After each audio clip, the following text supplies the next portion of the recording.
So welcome to the More Momentum series, the weekly series that we do to make sure to keep you accountable and winning weekly, because going to an event once a year is wonderful and it gives you a lot of strategies and we get to network with our friends and grow our community. But if you're not consistently learning, if you're not consistently training, 1 year apart is way too much. So weekly is the way that Don and I have decided that we want to reach out to our community. We want to make sure to bring something of value every single week. So we're looking for people in the industry that can help you now. And particularly today, we have Tiffany Cross with us from Credit Evolve. And we're going to talk about what I think is probably the largest opportunity we have for 2024. And that's for a couple of reasons. I think in 2022, the first thing we had was shock when this market changed. Tremendous shock when we started to see rates go up. Oh my God, 4.5 is a horrible rate. 5.5 is a horrible rate. What we would do for those rates today. So the first thing we had was shock. The second thing we did in early 2023 for those that were successful was we reinvented ourselves, and we knew that we had to reach out to more real estate agents to get more leads. And I think that those of us that did a good job of that were able to do in the first 6 months, say, now I've got these 50 new realtor relationships. I'm getting all these leads. I feel excited that I have all these leads. I'm working hard. Everything's going to be great. And then we realized, but I only got one funding. I only got 2 closings. I put 3 in escrow and 2 fell out.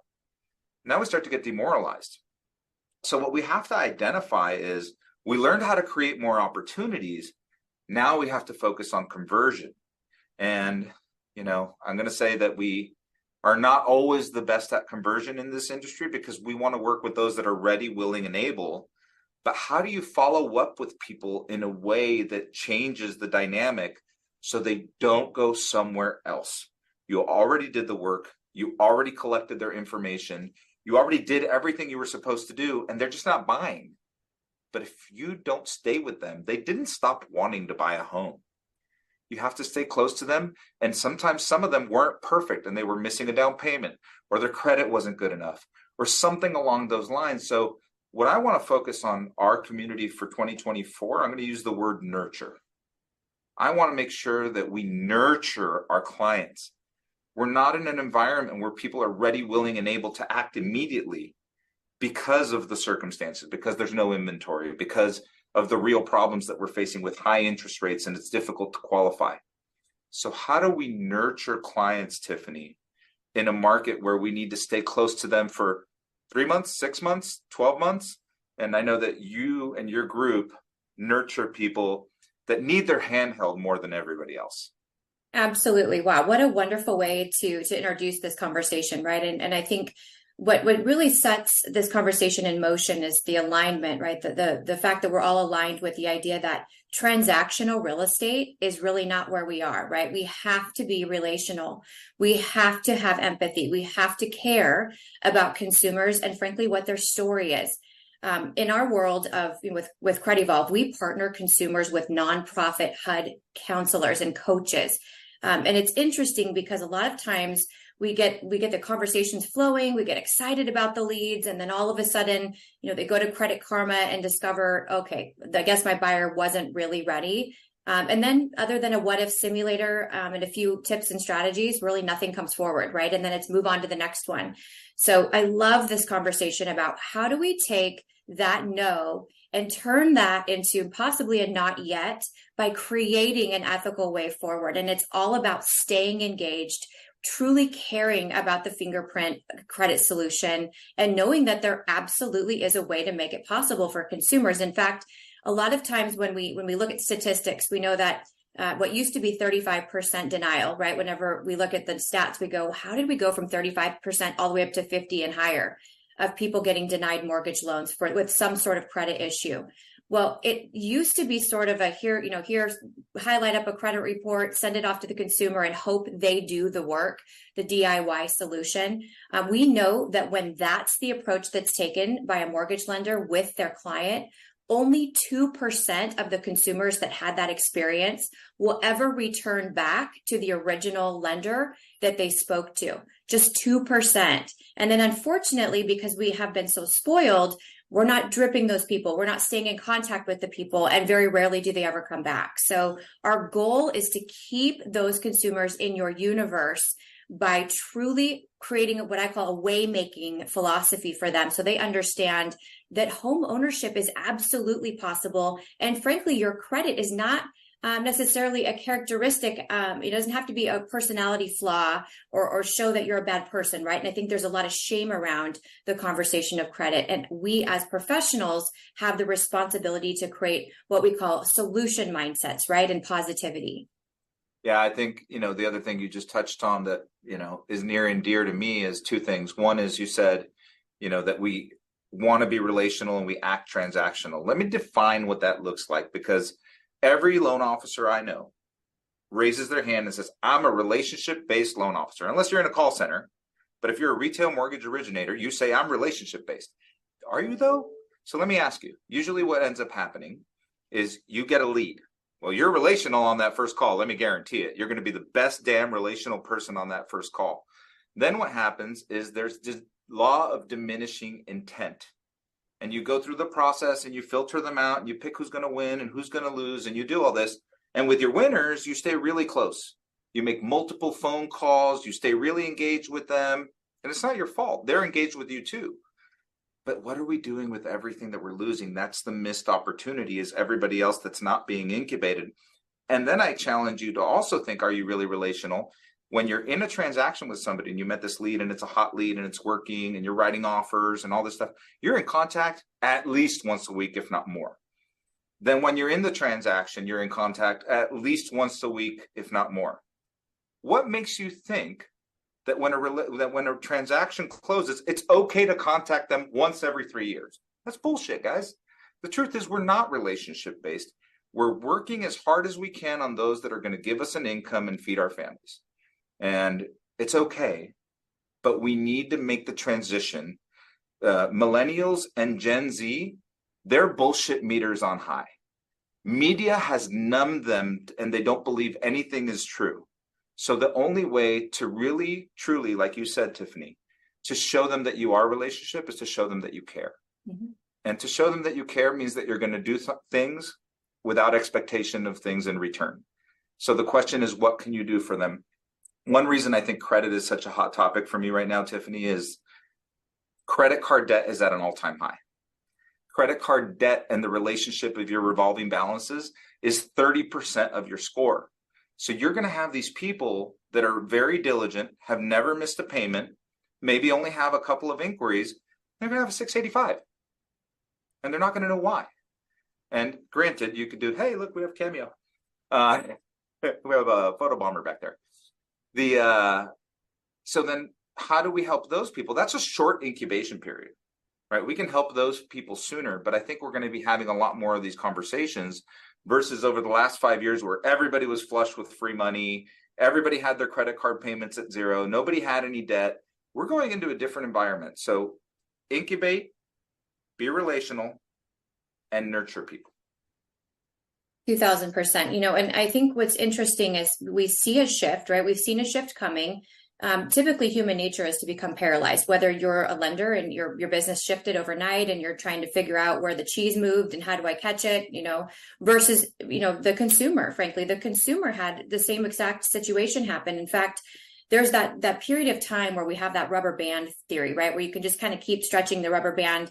And a lot of times that just means kind of going into what we call, that put your head in the sand experience. And consumers have been doing just that, similar to what we saw back in 2008, 2010, where everybody was just kind of waiting and wondering what was going to happen. Meanwhile, they were watching their own financial situation drift, right? So we're seeing consumers in a very dark time right now where they're scared and they're vulnerable. And to your point, millennials and Gen Zers, they're alert, right? They have access to way more information now than I know I ever had when I was a first-time homeowner or home buyer. But realistically, what hasn't changed is the need for that one-on-one connection, right? So when we can create that relationship and the solution mindset and say, listen, I care about you. In fact, if I were a lender, I would start adopting the mantra of, I never say no to my buyers. I don't say no. I don't believe in the word no. I create a way. I'm a way maker, and there's absolutely a roadmap solution for you. And it's going to be different for you than client B, right? It's a different story. It's a different fingerprint, right? Now, when we know and we truly adopt that mindset, there are so many incredible ways to really share empathy from a place of solution mindsets. Now, when you just touched on credit card debt, we know that's 30% of the FICO score, right? And we also know that most of the time, believe it or not, people have credit challenges, not because they're bad people or irresponsible, but because they had a life event that happened, in many cases outside of their control, whether it's divorce or perhaps, COVID, for example. And so one of the things I see lenders make mistakes doing is they'll take a credit report without even asking questions or, they just start circling the credit report and talking about all the derogatory information on the credit report, instead of saying, wow, you had, 30 years of positive trade line history, or 20 years or 10 years. We instantly start looking at all the negative and not really allowing the consumer to have that moment of understanding that it's a temporary glitch, for example, in their financial world. Credit card debt is obviously a concern, but there's still so many solutions for that, as far as even increasing trade lines and doing some responsible debt management solutions. So this is that time to instead of wanting the immediate gratification of the tomorrow borrower, understanding that although we want that may not be as realistic, and we need to care, and we need to care about our future pipeline. Yeah, you just reminded me of when I was a young originator. I took a look at this credit report, and I was, it was like a 570 FICO. It was trash, right? The whole thing was all messed up. And I remember asking the client, I said, well, you've got all these credit problems. Said, oh, I had an identity theft. And I couldn't help myself. I wasn't poised enough to control myself. I said, for your whole life? Probably not the best way to handle that. Maybe I wasn't as caring when I was 19 years old. Right. But the reality is that's how sometimes you're right. We do attack them. And the American dream and all the hopes and the reason they reached out to you in the first place, you're trashing it in the first 20 minutes. Mm-hmm. So I was thinking, my wheels got turning as you were talking about, we need to build a roadmap. Who's the waymaker? And so the value in being able to do that, it's like, hey, you've got these three stools, right? Let's get rid of collateral because that's outside of our control right now. We've got income, we've got debt, and we've got credit. Which one of these things do we need to focus on first to accelerate the process of getting you into a home?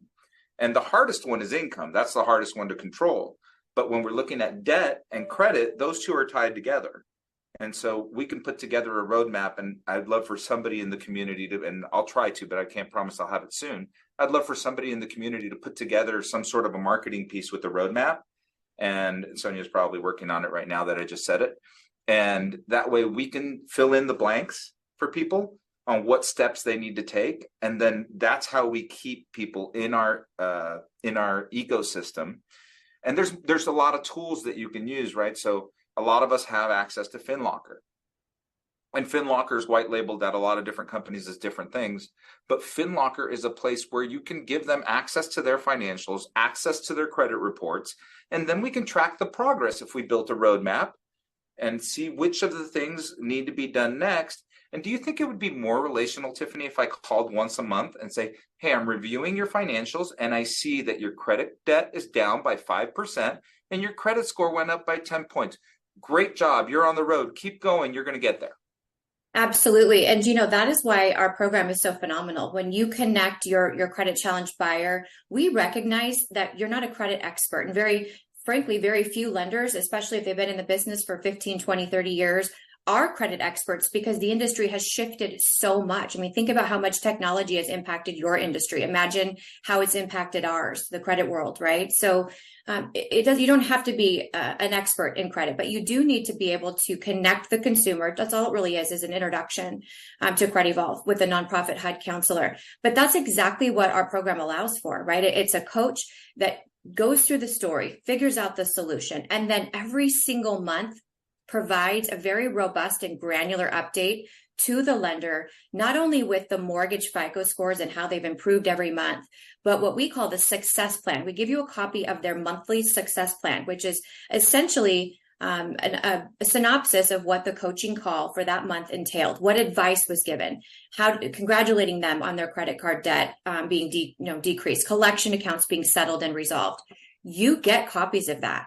And so that is exactly what I'm talking about. When you engage with your consumer and say, wow, I'm keeping a close eye on you. In fact, I'm keeping CredEvolve accountable, right? I'm your advocate. I'm your lender and I'm your advocate.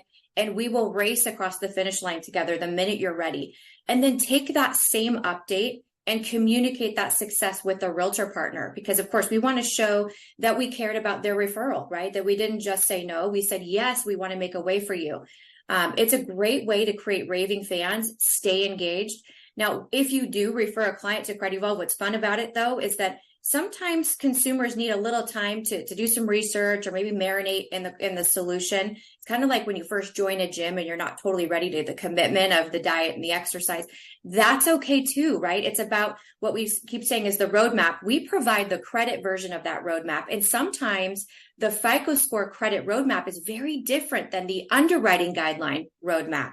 And so we've blended the two. We've got a mortgage readiness component with a FICO improvement component that the traditional credit repair industry doesn't have access to. So it's pretty awesome. So I don't want to bash credit repair companies, but we've all had wins and losses referring people to credit companies. And this is really not to talk about credit repair. This was more to talk about relationships and nurturing and educating people. But the reason that we started talking, and I found it interesting and different than everything else that we do, is what you mentioned earlier, that you're a nonprofit organization that counsels people on what they're supposed to do. And you're not this pay-to-play credit company that's trying to say, I'm going to get rid of these two trade lines. It's going to be $2,000. I'm going to get rid of this. I'm going to do that. I'm going to put you in a monthly system, and I'm going to send dispute letters. And those, those are the traditional credit repair system. That's not what this is. This is the hand holding someone needs so they can do it themselves, but feel empowered to do so. Am I right? So, the client has as much control as they want, right? They can do the work for themselves. Most of the time, they'll want the coach to do the work with them. So that's settling collections, doing disputing. I mean, CredEvolve partners with nonprofits across the nation that are HUD certified, mortgage focused nonprofits. There's a lot of for-profit credit solutions out there. I won't go into details on it, but there's more bad actors in the credit repair industry than good, which is why it's so incredibly important that you partner with a nonprofit solution. But to be just nonprofit isn't necessarily the answer. It's HUD focused, right? We want to have a mortgage readiness component. And it does allow you to nurture your leads, your clients. And it's just a tremendous way to make an honest living, truly helping individuals that later become, raving fans. Yeah. And I think that's the thing too, is that now that we have the opportunity to connect at a deeper level with our borrowers, because we have a little more time, right? At one point I had to get off the phone as soon as possible to get to the next one. But now that we can connect with them on a deeper level, and really, hopefully that increases your conversion ratio, I think that we have to ask more questions instead of speaking, right? We have to be, I was just lucky enough to go to the LFG Energy event, which was phenomenal. Arjun, who's a member of our community, put that together for us. So we got to hang out with Kofi Nuarte, Ryan Serhant, and so many other professionals. It was really a great event. And one of the nuggets was be more interested than interesting. And so I think if you show interest in their reality, in their needs, and their wants, and you ask questions, they'll leave the meeting going, that was amazing. If you just vomit on them about how great you are, nobody cares. Totally. And one of the things that I love about the conversation of credit is it can be a very vulnerable relational conversation. And it is, right? So if you really do take the approach of asking questions, understanding a story, when people get to talk about themselves, they're bonding with you. They're being vulnerable. They're sharing their family story. They're sharing their own intimate story. And that is exactly what creates the relationship that then, of course, creates an excellent business model. One of the things that I've found very recently is, the understanding or just kind of the awareness of generational credit issues. You touched on it moments ago with, just by mentioning that Gen Zers are a little bit more privy to understanding whether or not, things are truth or not. But realistically, when we're talking to Gen Zers versus millennials versus baby boomers, there's a totally different why, right? There are different reasons why they want to purchase, or even different types of credit challenges. So you can't come into the conversation with a millennial the same way you would with a Gen Zer, right? There's a different why. And it's interesting. I was talking to a lender a few months ago that was discussing the fact that home ownership and the idea of home ownership to a millennial can be somewhat traumatic, right? Many of them were in high school when their parents lost homes and went through foreclosure and had to relocate sometimes, had to change schools. And so when you're talking to a millennial about home ownership, it might not have the same, oh, it's about generational wealth. It could be different. And so I guess my point is we can't project our own views into the conversation. And it's all about listening and understanding what's driving the consumer's fears and motivation.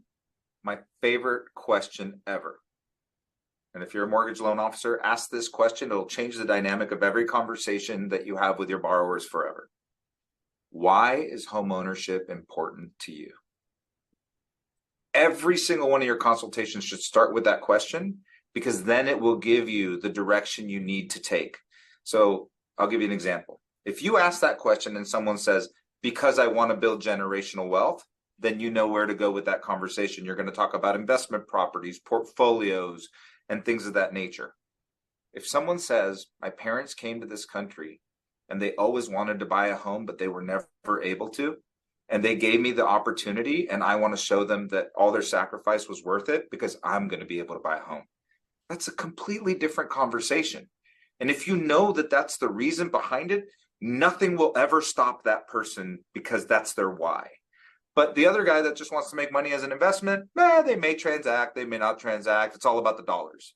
So know who you're talking to, know what their why is, and then you can build your sales consultation around that. And if their dreams are deflated when you run their credit report, if their dreams are deflated when you look at their income, build that roadmap, find the way for them, and keep the dream and hope alive. Absolutely. Yeah, I could toast that comment. That was wonderful. You know, I love that. I think there are many that just naturally are gifted in that way. And it's no surprise that typically, you know, across the board from mortgage company to mortgage company, the individuals that just naturally operate their businesses that way are always in the top 3% of producers, right? And I think people can see right through the, you know, get to the next one mentality. And so it's not something, it's really an area where you can't fake it till you make it. You really need to care. And I think people can see through it when it's not, you know, genuine. Yeah, there's no more like boiler room, hardcore sales, like browbeating people into taking the deal right now. Like that's all gone. That's not the world we live in today. So I think trust is super important. And, you know, trust also comes down to who you were referred by and how you were referred. That's the transfer of trust is super important. So also be hyper aware of where this lead came from. If it's a Zillow lead, you have no trust. You're going to have to build trust quickly somehow, because there just isn't any inherent trust. If it's from a realtor, then it depends what words they used when they referred you. Did they say, call my guy, call my gal? Well, that's not a great referral. A great referral script for your realtors, if you want to teach them this, it's, hey, I've been doing this for a long time and I've been involved in hundreds of transactions with hundreds of different lenders. Over all these years, I've found X to be the best to work with, that's going to give you a reliable experience, a competitive rate, and do what they say they're going to do. I mean, if you're able to get a referral like that, the value and the conversion ratio goes up exponentially. So I think that's the other thing we need to do is teach our referral sources how to refer us. Exactly. Yeah. You know, and I always encourage, you know, we have so much technology available to us. And I know some of us don't love seeing ourselves on video, right? But when you can create, when you have an affiliate referral partner that absolutely believes in you and you believe in them, if you can have them create a video introduction, whether it's BombBomb or any sort of technology platform that allows for a video introduction that they can use over and over again. You know, we've got AI at our fingertips. There's so many different ways that you can, you know, not have to have them do the, you know, reinvent the wheel. They can create a video introduction of why they refer you.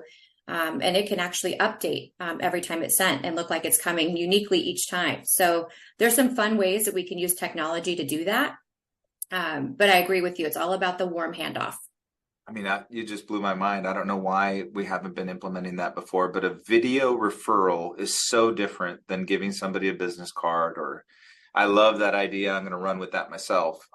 Just because in my practice today, because I'm not originating mortgages, I still refer people to professionals, to CPAs, to financial planners, to people that can help them with their lives.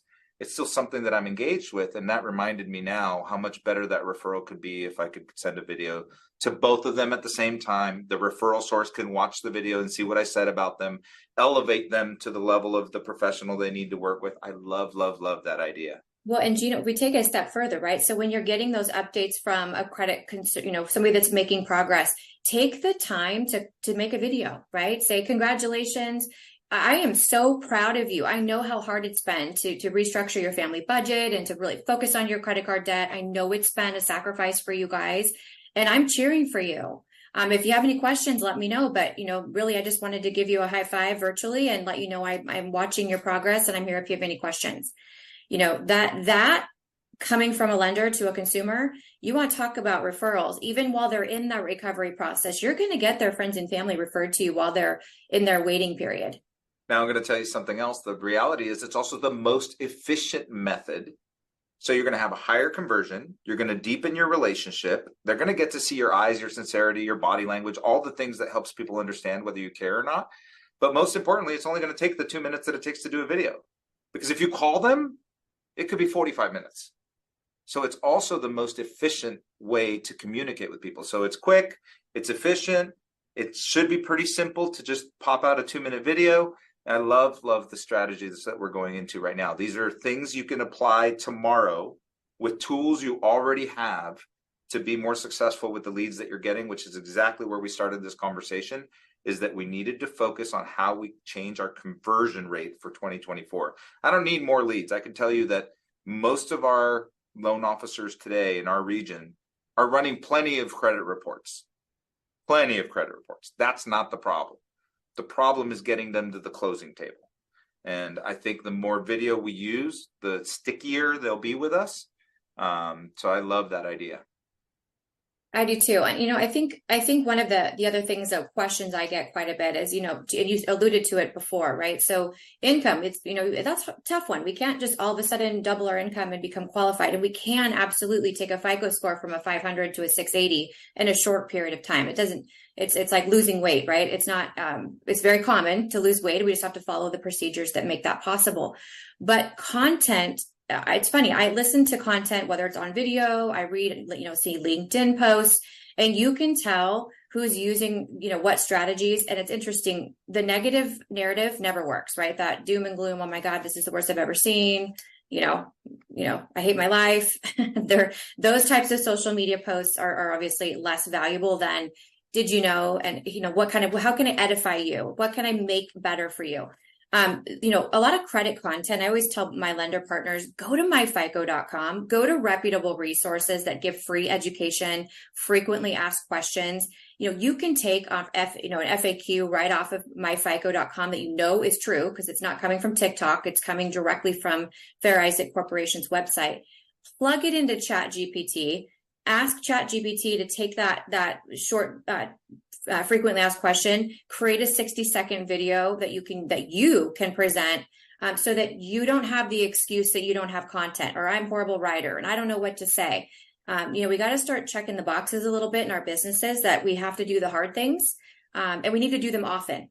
Right. And the cold calling, people say, I don't want to cold call. It's not really cold calling if it's somebody you've already talked to. They already know you. Going back into your CRM right now from 3 to 6 months ago and saying, hey, Jim, I quite frankly, you've been top of mind. I've been sort of marinating in your situation, and I can't stop thinking about it. And I think I have a solution for you. Revisit those conversations. You've already talked to them. They already know you. And the fact that they've remained top of mind is important to them. They're going to feel important. And it's a great way to revisit those conversations that, quite frankly, are now technically missed opportunities. Yeah. And so I think, even the ones that that were shelved because I'm going to wait for rates to go down, right? There's that whole block of people that did that. You need to call them and update them. Hey, have you been following interest rates? You say, yeah. So, well, they haven't been going down. And in fact, they've been going up. And the projection is that they're going to stay around here or possibly go down in the future, but not very quickly. So are you still interested in buying a home in the next 3 to 6 months? That's not a bad conversation to have with somebody. I think that as salespeople, we've become so afraid to engage. And if you feel afraid to make the phone call, then do the video. Send the video. In fact, you could do it on your phone and send it to them via text. Even better, so legitimate, so authentic, and delivered straight to their text inbox. It's not hard. It's just having the discipline. And I've been talking about this a lot with our team. I feel like this could be funny or not funny. We're all working very hard, but it's not working. So we have to do something different. Right? It's not working. We're not getting the results that we want. So if you're not getting the results that we want, we have to do something different. And so I think that next year, if we focus on discipline, caring, staying close to people, nurturing them, sending video messages, being authentic with them, I think we win. I think we win. And with the amount of people that are leaving this industry right now, and unfortunately losing their jobs and not being able to continue in this industry, that could be wonderful, but it could also be painful. I think the opportunity lies for those that are left behind if they're operating from a sincere place where they want to help people into homes, no matter what it takes, and they're going to stay with them along the way. I love the be a waymaker. As it comes to follow-up, right? Ryan Serhant's incredibly successful. And he says, I will follow up with them until they buy or die. It's like, whoa, that's extreme. But Don had that mentality when we were originators. And one of our clients that we closed, his record, there was plenty that we closed that were a year or two later. His record was 9 years. Why would we follow up with somebody for 9 years? Because he cared, because he built a relationship, because he wanted that individual to buy a home. That was the truth. That's the only reason why. Don was vested in that client's success for 9 years. And so at least if you call somebody on their birthday is the number one way to do that. And maybe on the anniversary of when you met. That's another good excuse to call somebody, right? It's like, hey, it's been 3 years since we met. Blah, blah, blah, blah, blah, blah, blah. So I think as salespeople, we need excuses to call. ChatGPT is a great tool. Being sincere and looking at your database. I know from being an originator, there's people in my database. I look at the name. I'm like, I don't know who they are. So those that I don't remember who they are and I don't have notes on them and I don't remember if they like baseball or football or if they had kids or not, then for those, you're going to have to send a much more generic message. And I recommend something like this. Hey, it's been a really long time. Or, hey, it's been a really long time since we've talked. That's on me. And I'm trying to change that right now. So I just wanted to reach out and reconnect with as many people as possible. And as I ran down the list, your name came up and I thought we could reconnect. Be honest. Be vulnerable. Tell them it's okay. I failed, but I'm here now. Do you need me? So I think that's something else that we can do with those that we've been a little more detached from. Yeah, and that call, it can be very vulnerable, but I have to tell you, I've done that in my own business, right? Where it's, let me reconnect with lenders, for example, that quite honestly, I haven't talked to for a while. And I'm so used to the referral business that you can kind of become complacent, which is not okay. And I've found that when I reach out to a lender that's been, very, very loyal and loves our program, if I can reach out and say, I am so sorry. I really have, quite frankly, taken the relationship for granted. And I want you to know that I noticed and I want to take you to lunch, or I want to give you some attention, whatever that looks like. Because being vulnerable, we don't have to look like we're perfect. In fact, the more perfect we try to be, the less, believable we are anyways, right? So I just love the conversation today about authenticity, being vulnerable, being willing to admit, hey, it's a new year, 2024 is around the corner. I'm actually working on improving my business model and meet myself personally and professionally. And I have tasked myself with reaching out to people that I haven't been good about connecting with. And you're the lucky contestant today. Yeah. Just a great one. So, I think there's lots of ways to do that. The easiest way for me is start with Facebook, right? And I know that may not seem like the place where everybody is anymore and everybody's on Instagram and Facebook's the new MySpace and all that stuff. But listen, it's a place where you might have 2,000 or 3,000 relationships. And if you go through that list and just handle the A's today and the B's tomorrow and the C's the next day, Within 1 month, you'll have touched 2,000 people. I can't think of another way to do that. Of course, you could use other technology if you're trying to mass reach, but mass reach isn't going to work. It's going to the people that you went to high school with and saying, hey, I haven't touched base in a long time. I saw your daughter just turned 16 years old. How cool is that? Because Facebook tells you what's important to them right now, because that's what they're posting about. Right. So for me, it's all DMs, right? Just DM everybody. You can engage on their posts as well, of course. Engagement's always great.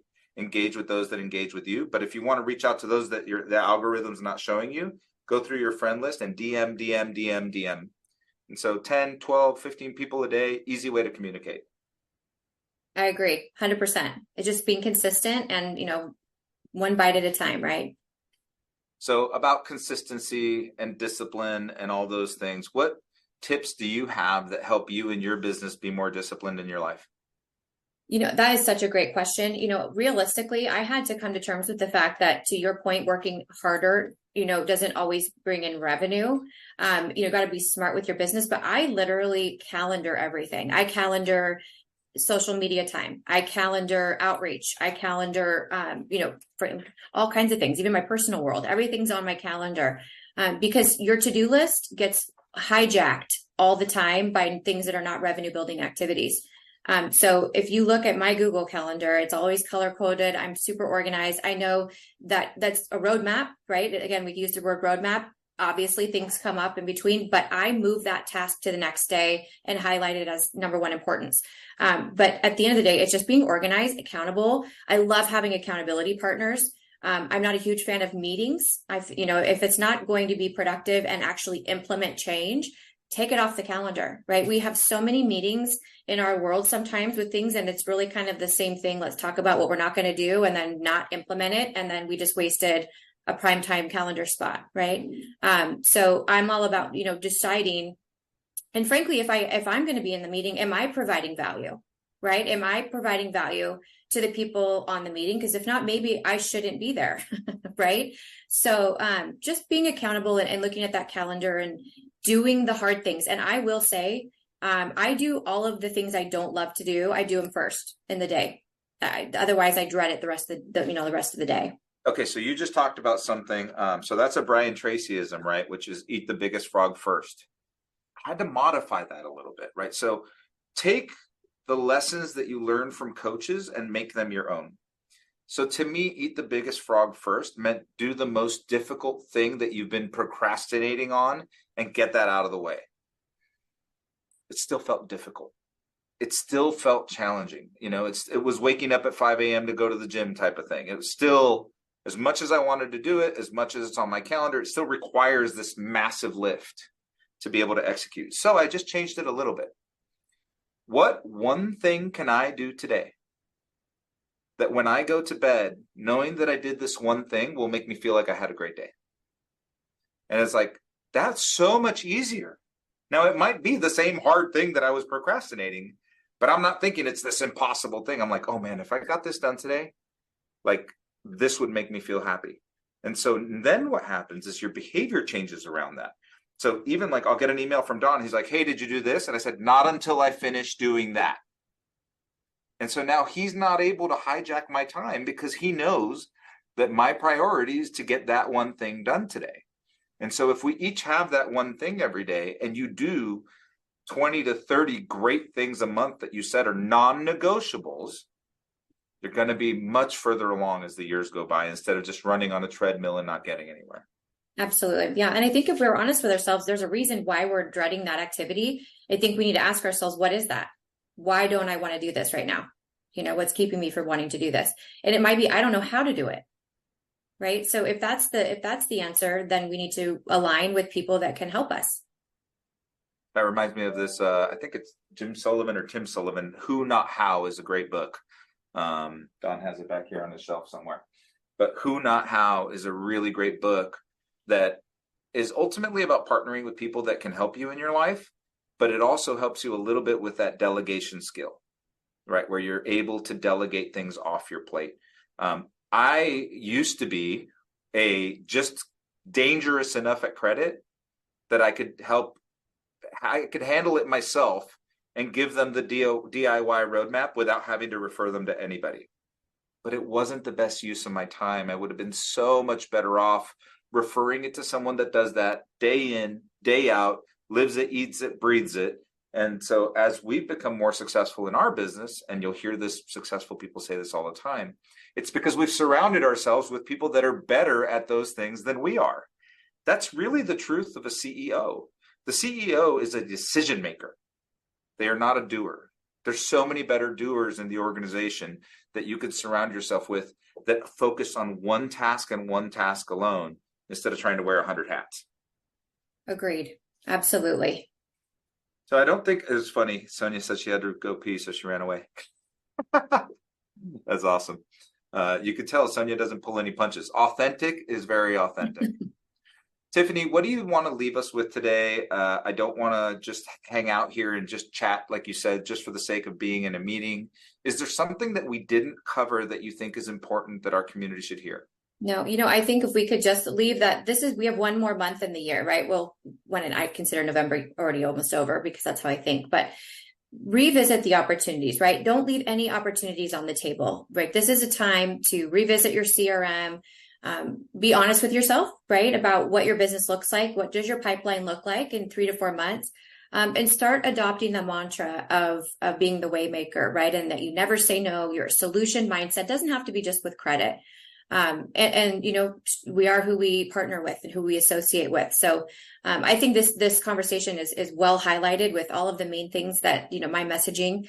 And of course, I'm grateful for the opportunity to be in partnership with many of you on this call. And for those of you who don't know us, we'd love to partner with you as well.